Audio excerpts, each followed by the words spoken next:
I love you too, Teca. Lunchtime live. I got it right this time. Lunchtime Yes, live with Teca and Lorna. lunchtime live. I think yesterday I called it live at lunch. Whatever it is. Are you wearing kente? Stand up and let's see that kente. Are you in kente? I wore my kente. Okay, look at you. That's listen, the beauty of Ankara and kente, it's just there's nothing in my opinion that's comparable to that. I haven't seen it anywhere else. I haven't seen anything anywhere else that brings me such joy. I have not. It's because it's authentic to who we are and where we come from. Yeah. And as a result of that, I love it. Do you know that this is a skirt that I just pulled up and tied the back of it? Joe was just actually complimenting me on it. Awesome. Give me 1 second, Lorna. Let me share into our groups, okay? Yeah, I should do that as well. I should definitely do that. Mm-hmm. Share.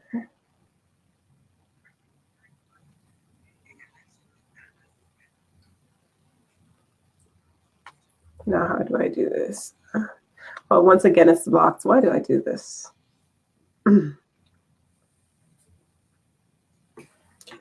go to this Facebook profile.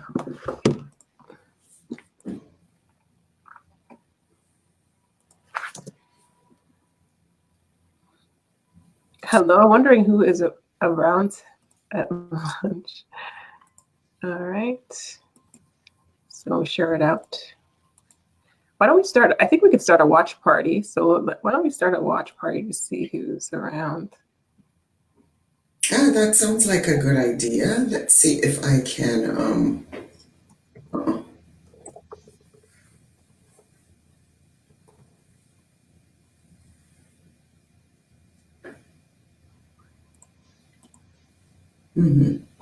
Share it out again. Let's just take a quick. We are on.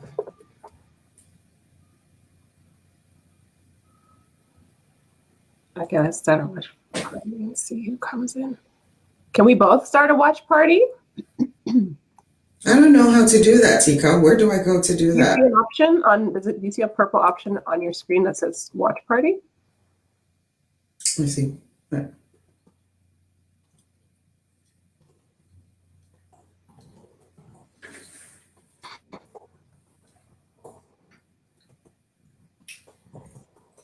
No.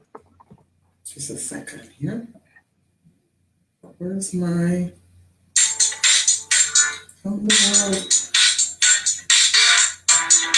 What the heck?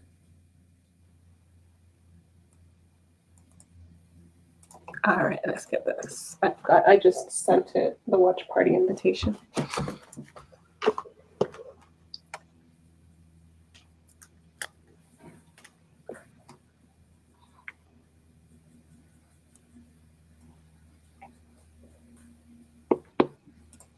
So you're good?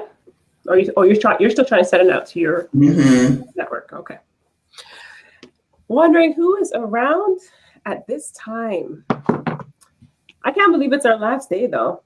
This is the last day of the summit. It's 3 days. Seriously, we're just beginning to scratch the surface here. Yeah, right? Yeah. Just beginning. Absolutely. It just it does feel like it's just gone by in a blur. And it's been exciting. So my energy is still high. Like, wait a minute. What did we just start? A movement. Right. That's the truth. It is a movement. So for those of you who are watching this broadcast, whether you're watching live or you're going to watch on the replay, it's Teca and Lorna, and it's Lunchtime Live with Teca and Lorna. And we are the organizers of the Return to Ghana Summit. We've been running our summit for the past let's call it 4 days. Yeah. I mean, technically 3 days, but we've been on live for the past 4 days, sharing information about the summit as well as information about Ghana and some of the daily, whatever is happening in our lives on a daily basis. So That's great. we are happy to have you watch with us, or to join. If you're joining the watch party, then we're happy that you will join in to watch with us. So Lorna, let me know when you're ready. You're ready to go, and then we'll just banter back and forth about Yeah, what's on the agenda for today. back and forth. Yeah, give me 1 second. I wish that I was more. Sometimes I get into this idea that Are you trying to share it onto your page? Because I can do that for you. Huh? Are you trying to get it onto your page, or can you do that? I can share it for you. That'd be great. Thanks. I could share it to a friend's timeline. Lorna, here we go. I'll just say we are live. Yeah. All right. Okay, so that way it's there. So if you take a look at your timeline now, you should see it. Okay.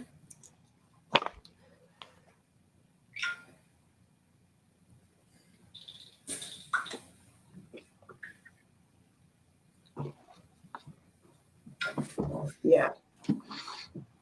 Let's take she shared a link. Okay.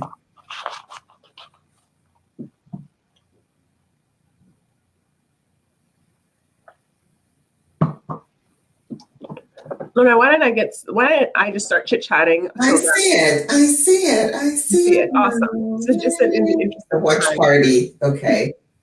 Oh, you got it now. Come join us, I'm gonna say. Okay.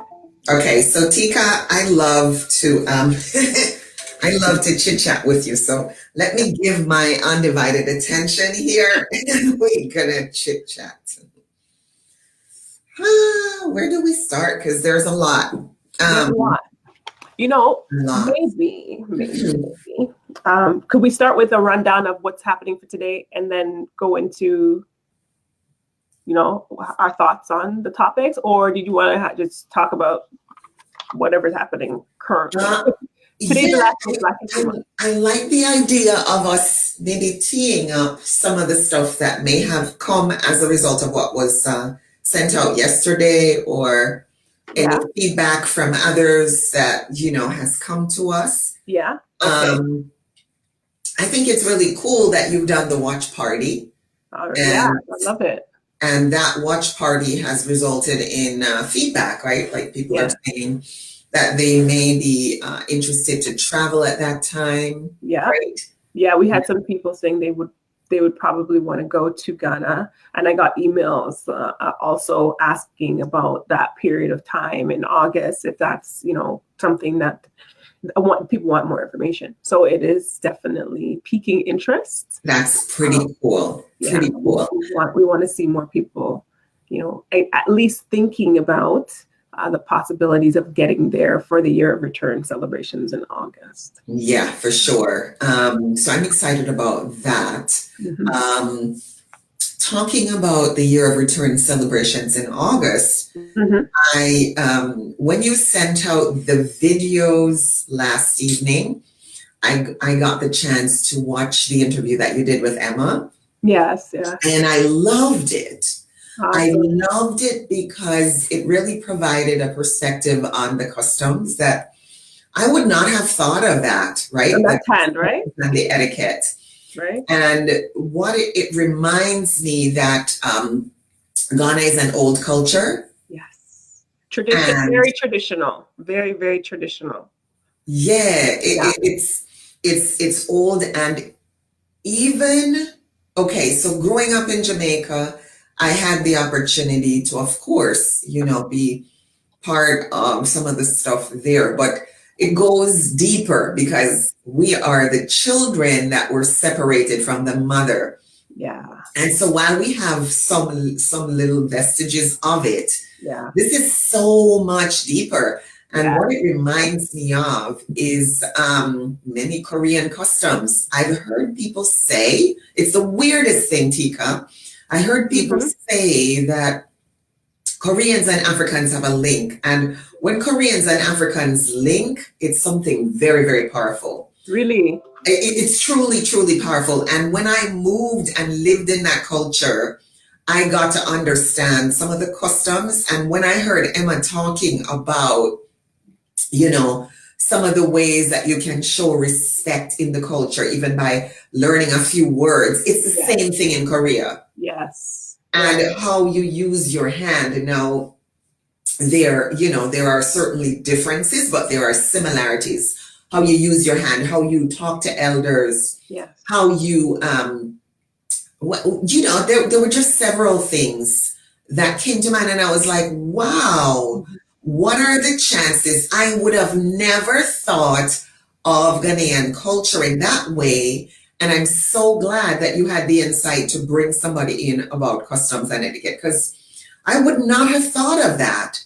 I would have just thought, okay, we're Jamaicans and they're Ghanaians, so we go and it's the same. But it's not exactly the same. There are customs and etiquette, and she even talked about eating with the hands, and that, certainly you can, as long as you're respectful. That's one of the things that came up, the theme of respect, and it's the same in Korean culture. You have to have that willingness to show respect. There are ways that you show respect. And when they know that you're being respectful, and when they know that you are making an effort, for example, to learn even one or two words, even if you say it wrong, it's like they feel you at a whole nother level. So that came through very powerfully for me. And I really appreciate the way in which you did that interview and that you even thought of it. Thank you. I love doing that. That was great. Well, I'm also a trained image consultant. So those are some of the things that naturally come to mind, like etiquette, customs. Really? Yeah. I didn't know that was part of image consulting. I had no idea. Yeah, it's a branch of image consulting, but it's just generally people relations. Am I echoing? Sorry, I hear feedback. Am I echoing? I don't hear you. Not be on your end though. I don't hear it on my end. No. Okay, I hear it on my end. But yeah, so the people relations piece, it's so important, especially if you're trying to integrate into a new culture and a new environment, right? Yes. Because if you're not able to handle the people dynamics, things can go off the rails really quickly, right? True. And we're so very different. Like we Jamaicans, when I think about just Jamaicans in general, we're very direct. We're very tend to speak what we think. Yes. Whereas as you will learn in Emma's conversation, it's not so much the same in Ghana. Some Ghanaians don't mind to tell you immediately what they think, but they pepper it with a lot of niceness. Yes. Right? So she said something about a Ghanaian will not tell you that you're stupid. What they will say is excuse me, please. Can I tell you something? But I think that you are stupid. But they put the word please in there to soften the blow a little bit. Whereas a Jamaican would say, you know what? Yeah, idiot. Yeah, fool. Right? And that's how we're different. So it was really fascinating. Truly. I was grateful that Emma brought her expertise because she's got a wealth of knowledge that she shares with us. And what's interesting? I was looking at Nicole's content. I'm still echoing it. I don't hear you. I hear it. It might come out in the feedback, but for some reason, but I was looking at Nicole's information because I was trying to get some content to share about Nicole. And one of her videos that she had on her website for her finishing school, it was Emma that was in her, that was supporting her for her finishing school. So that's so interesting that we had two, very prominent people in the people development, learning and development space on our summit that were actually working together previously. So I thought that was really amazing. But yes, I really enjoyed my session with I enjoyed all of the sessions that I did, but particularly the session with Emma was really fascinating because she really dived into what is Ghanaian culture and what's different and unique about it and why we have to be respectful of the culture when we go inside. So just give me 1 second. Yeah, for sure. Oh, thank you, Ekua. Hey, Alice. I've got my watch party that says that she's going to hook us up with somebody who does tours. Thank you, Ekua. So we'll have multiple options. How are you? We'll have multiple options for tours to the viewers or the participants who are attending the summit. Thank you, Ekua, if you're still here. I can't tell if you're still on the watch party, but I would appreciate that if you do have that resource.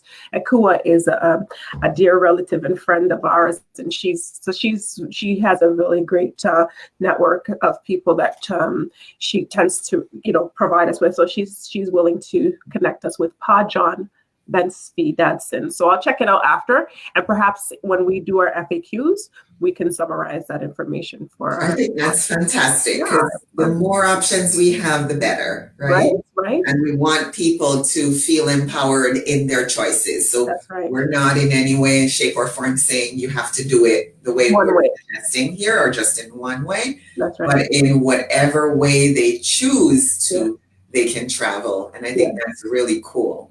Yeah. Really, really cool. So, I really, I after going through all of the interviews, I was like, wow, I can't believe we got through so many like really incredible conversations. Sorry, Teca. Hi, Anisoyem. Doing well, thanks. Come join us on this live if you can. Thank you. Sorry, Teca, go right ahead. I'm going to ask you about, so just recapping back to yesterday, because we did Pearl. We had Pearl. We talked about Pearl yesterday, didn't we? We did. Yeah, because Pearl was doing her Hustle and Grow. So her session is up. Nicole. Nicole is really incredible. She had, I shared it in the group actually today. There's a video of her doing her promo thing for Leaders Global. And it was really good because, like I said, it's a finishing school example. But she talks about, I think I just uploaded Nicole's chat. So with Stephanie, Emma, and Price. So I just uploaded Nicole's today. And Nicole is a recruitment professional, and she talks a lot to Lorna about what it means and what it takes to get a job or land a job in Ghana. What's the labor market like? What do you have to do as far as networking is concerned? So it was, you talk about it. I'm not talking, it was your talk. So tell me, how is it for you in that conversation with Nicole? I enjoyed talking with Nicole about, career and job opportunities. And one of the key pieces that I wanted to know is, where are the jobs, And what she shared is that there are multinationals that are in Ghana. And, for people who are foreigners, they might think that the best jobs are with the multinational corporations. But she said how did she describe it? Did she say, I'm trying to remember the terminology like the native companies or the companies that are in Ghana, like startups. They're startups, and they are more traditional.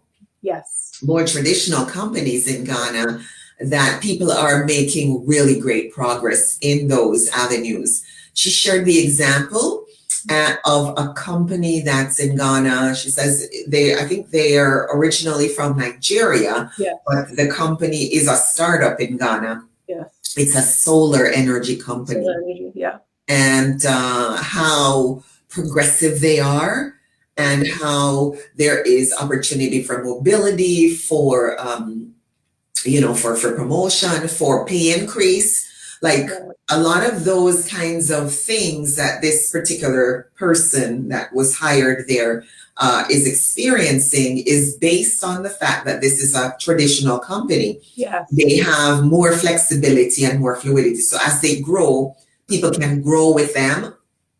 People can get promoted, they can get a pay raise, and find their way in a way that is probably easier to do than they would have been able to do in a multinational company where things are more entrenched and more less flexible. So I really, that was an eye opener for me.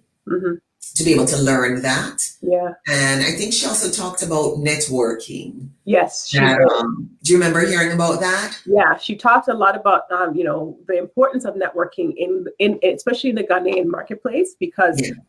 it's about relationships, as Yes. it is in North America or the Caribbean, wherever you are. Networking is really what will help you to land opportunities, because a lot of the jobs, at the statistic in North America is like 80%, over 80% of the jobs are not advertised. They are actually given to people in their informal networks. So, or not given to, but people have opportunity to access them through their informal networks. So it's important that not only are you networking, but you're developing the skills that you need to network. And that was why it was so important it was so great when I saw that she was doing a finishing school component, because she's actually helped. But instead of, like, for people who come to her and they need support, she can help to support them so that they are, they have the necessary skills for them going out there to connect with other people. And we know, as Maxwellers, so John Maxwell, JMT DNA, connecting is so important, right? A lot of people feel that, or not even feel, but they don't place as much emphasis on the need to build those relationships. It's like, okay, let me sit down. And actually Stephanie said it in her talk with me, like when she first came down from Canada, she spent a lot of time sending out CVs and nobody replied to her. Yeah. And the way she was able to get her job that she's been in for over 8 years is somebody came to her house and said, somebody's looking, like somebody who she knew was at her house and said, somebody's looking for admin support, or somebody to have, help in their company. And she got the job and she's managing, part of their operation. So that is an example as to how important it is to network. And Nicole did emphasize and talk about that as well in her conversation with Lorna, with you. Yeah. That's cool. Yeah. I really enjoyed it. I feel that the other piece that makes the interview so great is Nicole was born, I believe she was born in, I'm trying to remember, she was born in the UK, and then moved to Ghana at an early age. Because her parents were Ghanaian, yes. I think she went there for high school, and she probably stayed till college or stayed through high school, then went back to the UK for college, then moved back to Ghana. So her experience is one in which she's really had the opportunity to know Ghana, over the years in a very intimate way that somebody who was born outside Ghana, of Ghanaian descent.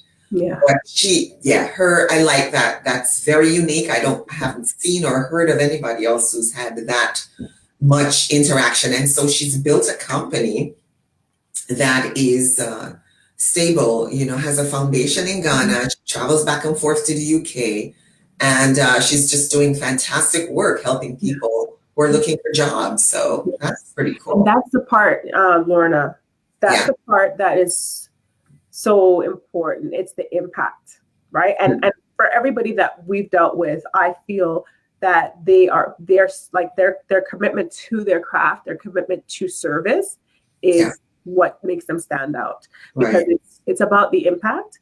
And Nicole, by creating this company, Leaders Global, she's been able to really give people, to be that bridge for people who to connect to companies. And, it's difficult. Job searching, job hunting, landing a job, especially as you get higher up the rungs, that's challenging, right? Right. So having somebody to support you as you're doing that is, it's powerful. So sure thing. Agreed. Kudos. All right. So what do we have for today? So tell me what we have for today. Today was Nicole, as well, Farida Bedway. So Farida Bedway, I did a post on my page about Farida, as well as the Return to Ghana page. She is a leading tech entrepreneur in Ghana, and she's not just a leading tech entrepreneur. I mean, she's a force. Okay, like she's a force. She's a woman that was born with cerebral palsy, but she has not allowed cerebral palsy to limit her. So she taught in our talk with me, she said, I said, Farida, like what inspired you to get into entrepreneurship? And she's like, you know what? I went into entrepreneurship kicking and screaming. It was not what I wanted to do. But she had a business partner who, you know, because of the success that she had in her previous initiatives, her business partner invited her to move forward and form this company, Logicel, which is a leading company, a software development company in Ghana. So she was, you know, she's got humor, she's funny, she's got a really great perspective on life in general, and she's also an advocate for persons with disabilities. Wow. Yeah. So you know, she has she's a member of I can't remember the name right off the top of my head, but it's affiliated with government, and she's able to advocate in her capacity. She'll have an opportunity to advocate on behalf of persons with disabilities, right? Wow. I think that's huge because I know that in some places in Africa, I can't speak to Ghana specifically, but in some places in Africa, persons with disabilities, there's a lot of taboo that's sometimes associated with disabilities. Mm-hmm. Unfortunately, you know, if people are not educated and they're not informed, for those who are not educated and not informed, unfortunately, that can actually result in people doing really, really horrible things and out of, right? Because they're afraid of the stigma that is associated with it. So having somebody like Farida, who is in her capacity advocating for persons with disabilities, but also as a role model for anyone who's trying to get into entrepreneurship, like, you know, look at the odds this woman has had to overcome. And she's been able to do it and not batting an eye. Like she's absolutely, like when you see her interview, if you haven't already, it's inspiring because she's just like, yeah, so what? I have cerebral palsy. It's just what happened. But that's not going to change the fact that I'm going to go after what I need to go after in life. Wow. So it was amazing. Amazing. Yeah, it was quite fascinating. And she also has one of the things that's really amazing is she has a comic book character called Karmza that she came up with. Wow. And Karmza is she's a girl with cerebral palsy, and her superpower is her wheelchair. Is in her wheelchair, so it's like that's her secret weapon. Yes, just incredible. What a trailblazer she is, Teca. Yeah, absolute trailblazer, and she's incredible. Making headway in Ghana. So I encourage you to check, if nothing else, check out Farida's inspiring talk. I get to talk with her because. Yeah, entrepreneurship it's a beast, and she talks about it, like the realities of entrepreneurship in Ghana. It's not something that you just take lightly. You've got to be serious about it, and you've got to know how to get around in it. And she talks about that. So, it's inspiring as an entrepreneur, as a person who sees Ghana as a gateway for other African countries, and as a person who sees technology as the key to help us overcome some of those challenges. Yeah. I feel that Farida is like her presence is just absolutely a blessing. It's a blessing to the Ghanaian people, the Ghanaian economy, etc. So yeah. Awesome. I'm so glad you chose her to be part of this, because it was the other way around. It was sorry. The other way around? Tell me, how did that go? My husband was in Ghana, and he met her at an event, and he was talking to her, and then he mentioned the summit, and he said he would connect her with me, and she agreed to participate, and I was like, wow, that's incredible, So she found you. Yeah, and it's incredible. It was meant to be. It was meant to be. Yes, without a doubt. That's so inspiring and powerful and impactful. So I hope that everyone gets a chance to see that talk, because it was very powerful.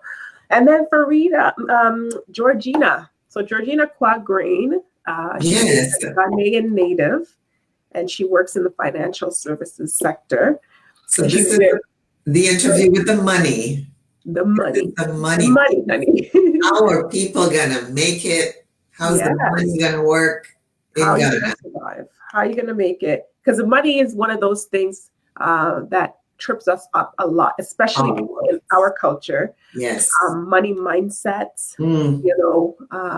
coupled with money struggles. makes it very difficult for us to see the possibilities.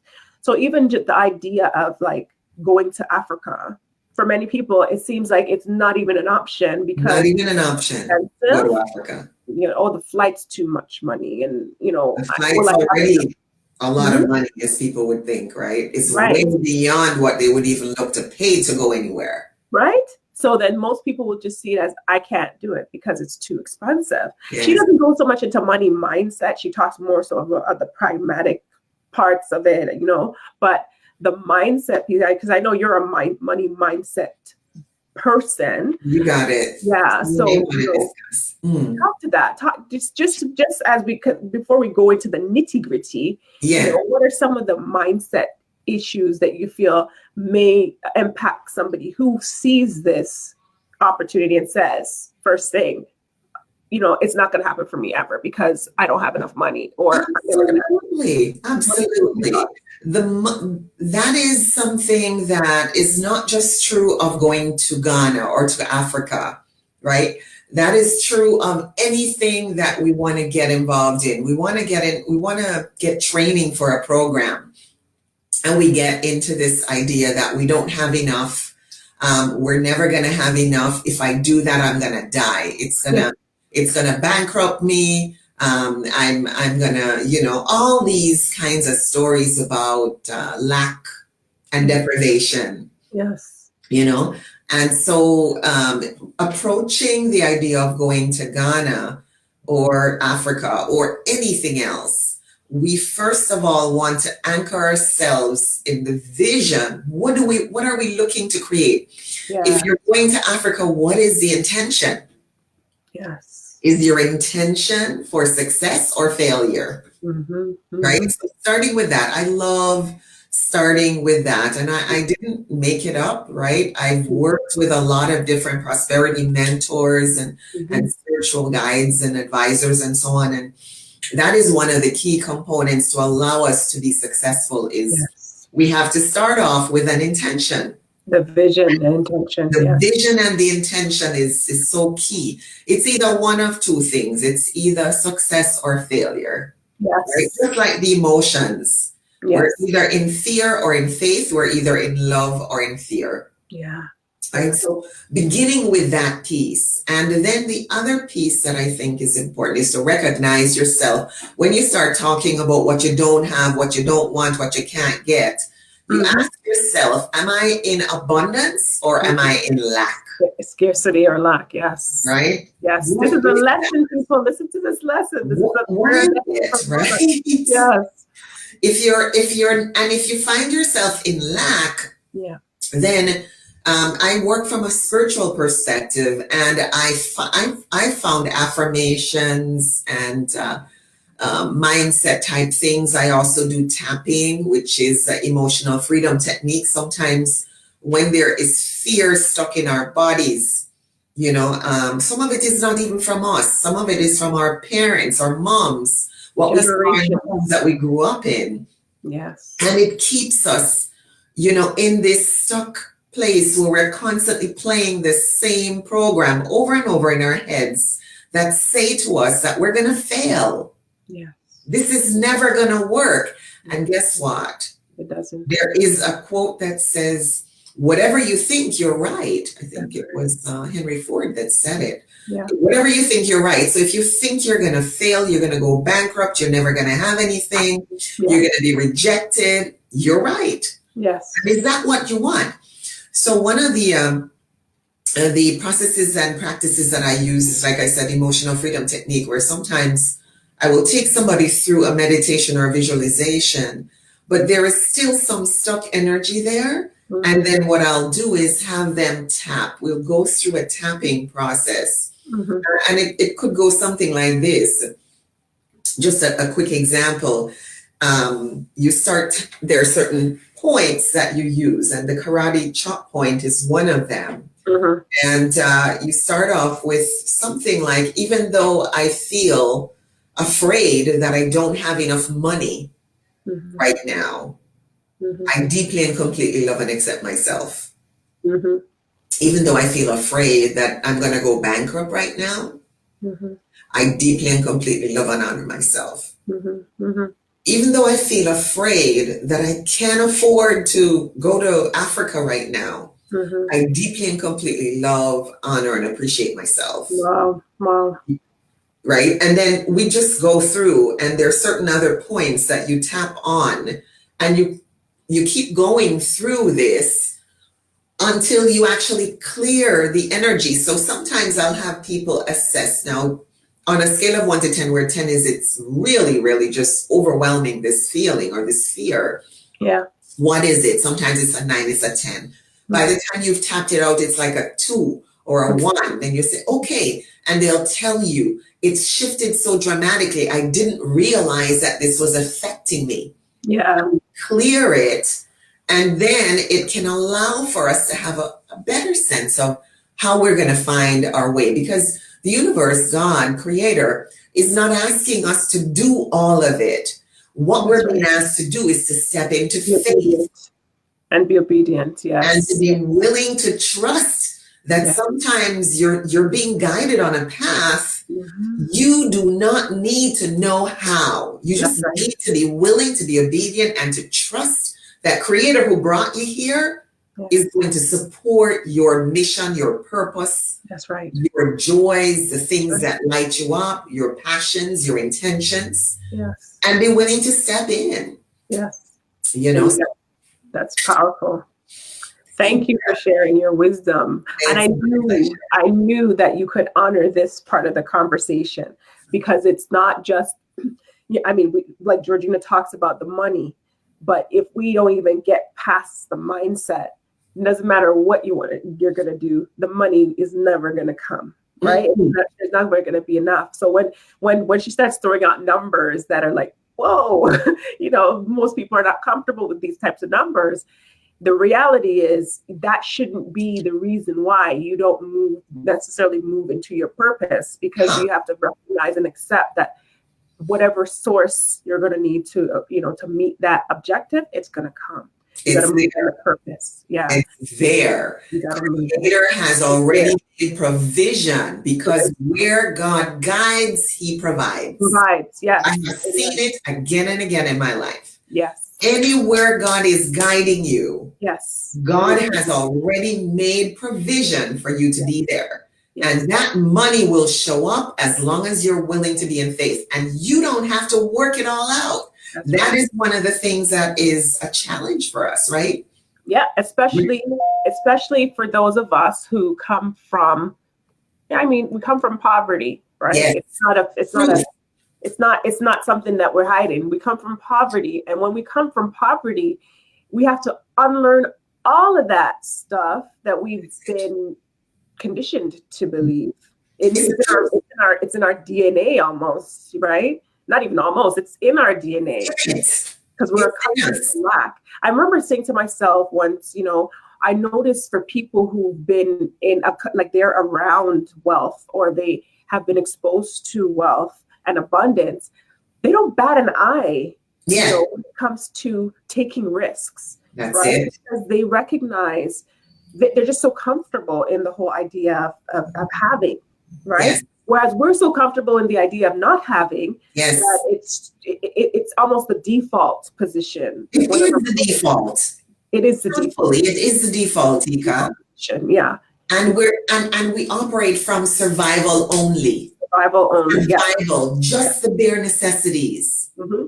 So if the bare necessities is just a roof over our head and our daily food, and the clothes on our back, and maybe one vacation, and maybe not even. All right, fine. Because the vacation doesn't cut. It's not survival. Is that right? The vacation, right? That's where a lot of us are coming from. We're just in survival. So the thought of stepping so far out of our comfort zone is uncomfortable. It's too big. It's death. It's almost like you're speaking death into some for some of us. It's like death.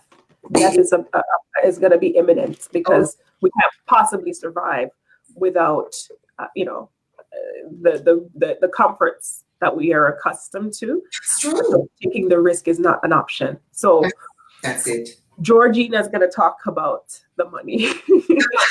The money. Talk about the taxes. She's going to talk about the cost of living, which there are some surprises, because a lot of people think just going to Africa, it's going to be so easy, it's going to be cheap for me to live in Africa. But you know what? A developing country like Ghana, it can get costly. It can get costly, especially depending on the type of lifestyle that you want to live. If you want to live a lifestyle comparable to North America, if you want, as somebody said, creature comforts, if you want the creature comforts that you're accustomed to, then you're going to have to recognize that, it's not just about, it's going to be smooth sailing.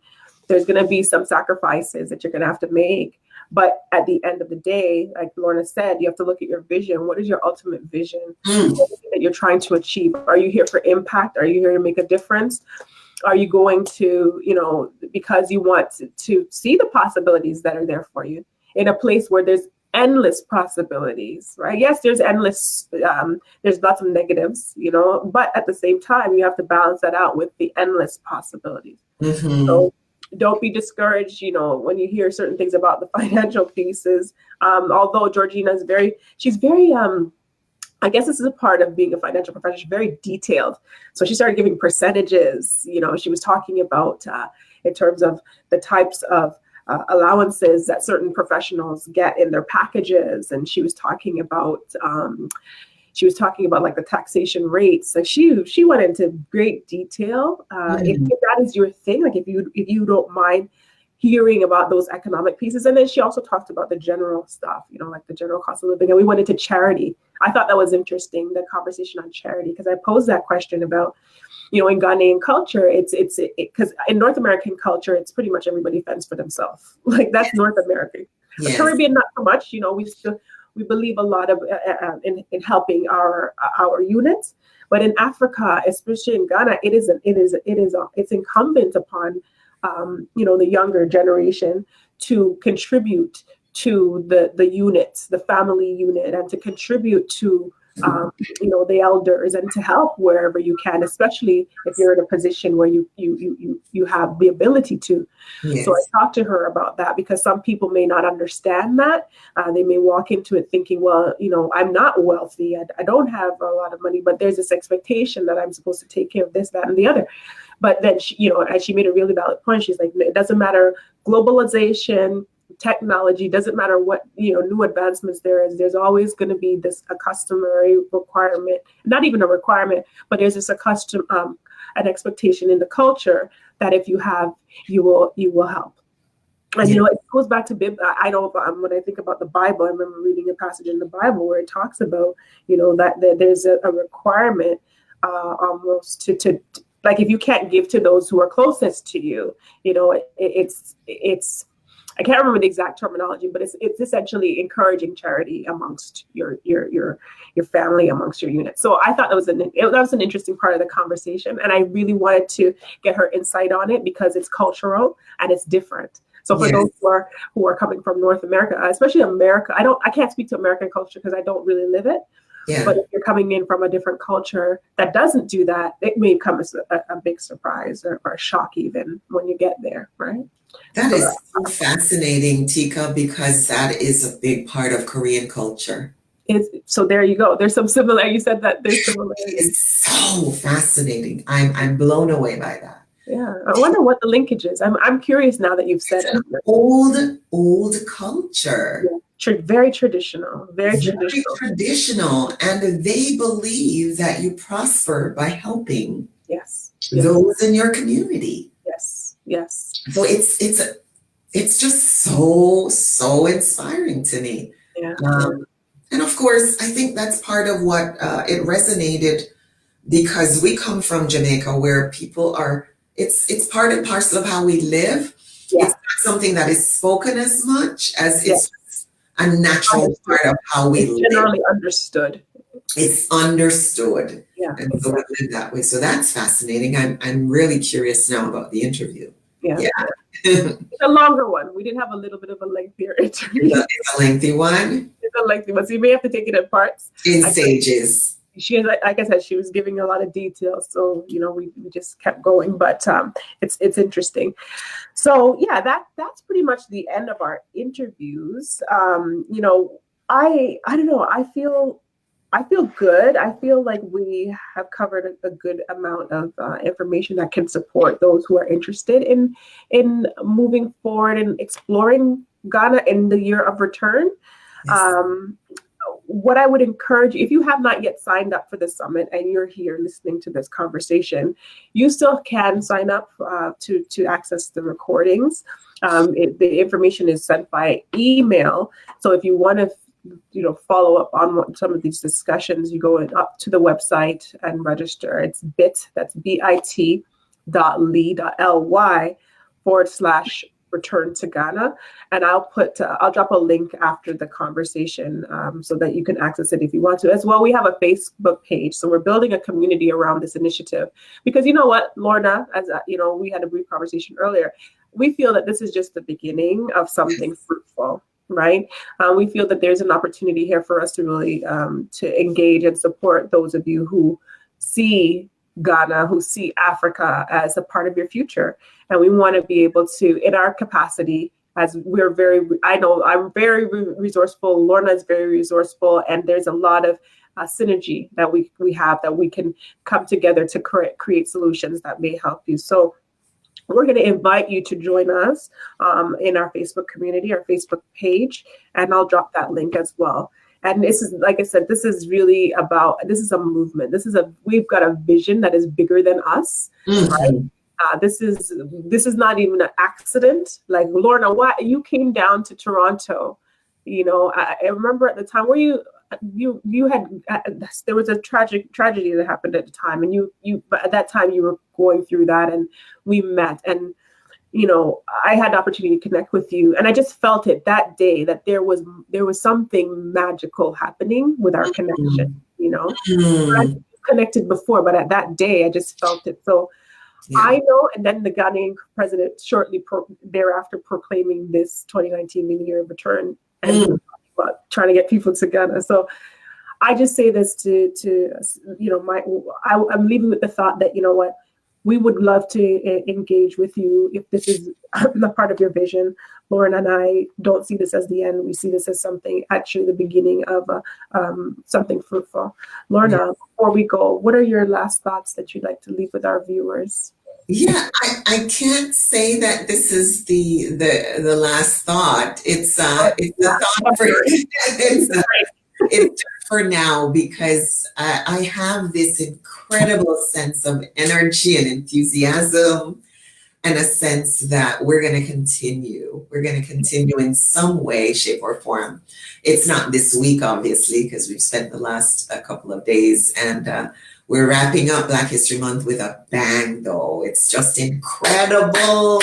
Yes. And I have to say a big thank you to you for your vision in just being able to say, this has come through to me. Because sometimes Creator gives us ideas that they're so big that we don't share them, and then they don't go anywhere. But you were really clear that this was coming through, and so you shared it. And because of that, we're here. Mm-hmm. And it's exciting because there are people who really have been praying for this. Yeah. And now they have an opportunity to be part of it. Yeah. And we are just going to run with it and do what we can. We'll provide resources where we can. Yeah. And we love the opportunity to join together. If anything, in this year of return, yes. This is August. August is going to be the month. August is the month. Yeah. And we just want for you guys to share with us what your needs are. And we'll continue to provide information. And we can't wait to share more. I know there's more coming. I can't say when, but I know there's more coming. And we'll certainly keep you up to date and keep you in our thoughts and our visioning. And remember, your vision, it's either success or failure. Your intention is either success or failure. So what is it for you?